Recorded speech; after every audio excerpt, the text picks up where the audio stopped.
you've been a producer for a long time. So what about Sarah Conrad's script really appealed to you and made you want to get more involved and actually direct a feature?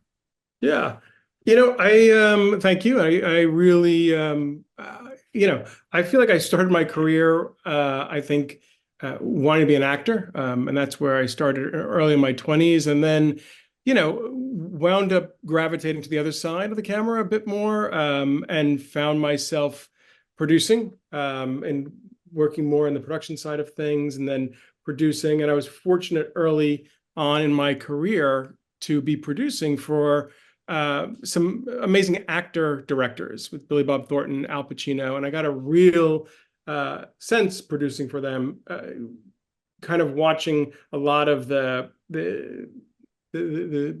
the process come together. It's a really specific experience with an actor director because they're coming from it from a different place in some ways, and working so closely with actor directors for so many years, and it also at such a young age, and having such access to their process on an intimate level, I think started to forge a way for me as a producer, and working more with auteur filmmakers throughout the years, and also probably being young and not knowing as much as I was starting to just insert myself, maybe in places I wouldn't initially, but got the opportunity to do with probably with youth and an openness for the filmmakers that I was working with to my input.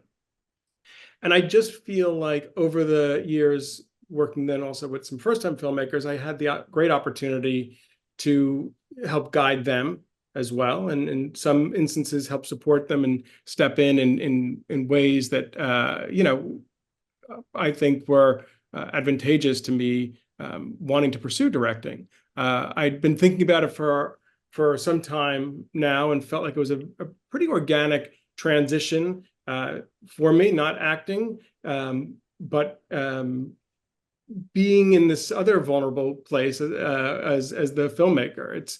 I found it a much different experience as a producer. In some ways, I found it easier. You're passionate and I'm all in for whatever I'm doing as a producing, but for a director, it feels like a much more vulnerable place to be, telling a story from your point of view, and the same way, in a similar way that the actors go through. So Sarah Conrad's script I had read a couple years back, and was really drawn toward a lot of what I found, this guilt and this repressed feelings that Claire has had for so many years, and she's buried and hidden it. And I think this is an extreme, probably the worst case scenario to go. But I feel people have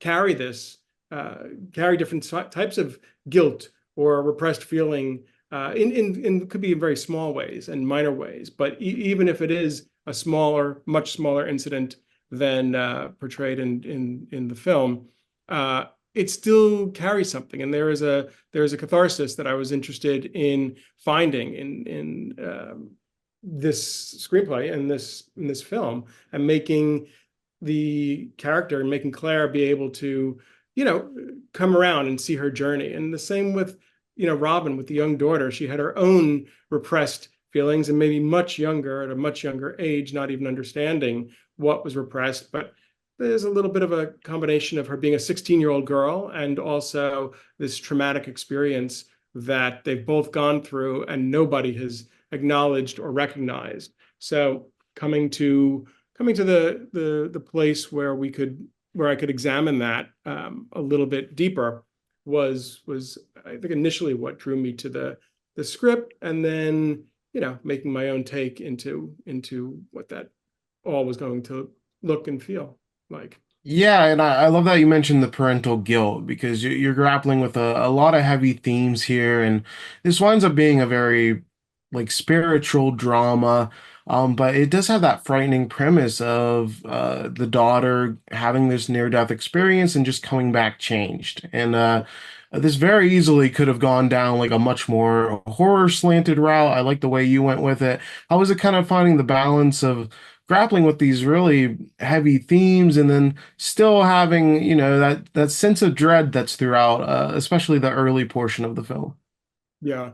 Yeah. I mean, it was absolutely, I think a lot of the films that I've produced fall more into that dramatic category, but I did think there was some opportunity for some bits of tension and fear to portray itself. It was, I think it was an extremely ambitious story to tell, especially for my first film. But it was also something that at the end of it, and at the end of the kind of the heart and soul of it, I think there was a cathartic aspect to what it is to be able to forgive yourself and to come to terms with the past. I don't think you ever forget and whatever has happened to you in the past, but a way to say that, we're all human, and everybody is really just trying to, get through their day and their life. And I don't think anybody really has the answer, because I don't think there is a one fit answer in our world, in our society nowadays. And so it's like allowing everybody to have the feeling of of what it is for them that helps move things on. Yeah, that's wonderfully put. And thank you so much for your time. I just want to say I love the actress that Oh, plays Robin, Freya. oh She does yeah. such a great job, such a young talent. So you really found Yeah. a great talent there. Freya was great. She's from the UK and a bit of a newer actress and writer herself. But no, I was really happy with all the casting. There was a whole isolationist aspect to this as well for Claire and her character being an American woman living in Rome in Italy, and in some ways myself as the director directing my first film in Italy, and my Connie and I were the only Americans in the entire production. So we were also a bit isolated and alienated in some ways with that. So I think it Yeah, was helpful.